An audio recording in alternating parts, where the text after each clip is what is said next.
Today I would like to discuss the elephant in a lot of third and fourth and fifth and on up grade classrooms.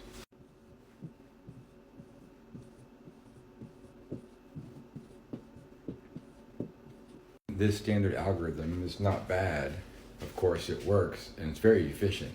But I would argue that in class, if you spend some hours, or with your kids at home, if you spend some time teaching them about why it makes sense, which is what I'm going to do here today, then kids will memorize it and do it with understanding, and that's what you need. I suggest that you teach them how to use an area model, because area is geometric, it's spatial, and kids use this application all the way up into high school math for all kinds of cool reasons. So you would take 72 and break it up into 70 and 2, and then 40 plus 5 equals 45. Now each of these has its own separate area, and it's kind of like multiplication using a multiplication chart. 5 times 2 is 10, 40 times 2, 80, 70 times 5, 350, and then 7 times 4 is 28. But the fact that they're each 10 times as much as 4 and 7, that makes it 100 times greater. And this is a whole other conversation that is great to have during this time. So once you have these 4 parts, you add them up.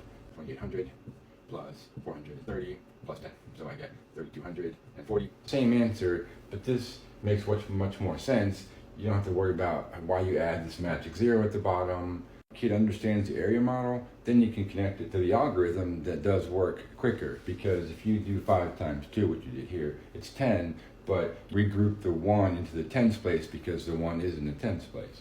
So it's 5 times 7, but it's really 5 times 70, so it's 350, but plus 10, so you get 360. And then you're doing 40 times 2. Well, 4 times 2 is 8, 40 times 2 is 80, so you have to have a 0 here because you're working with the tens place, which most teachers don't explain. They just say, put a 0 in the second row. But why? Should I do a live video session on this? Please let me know in the comments. Have a great day.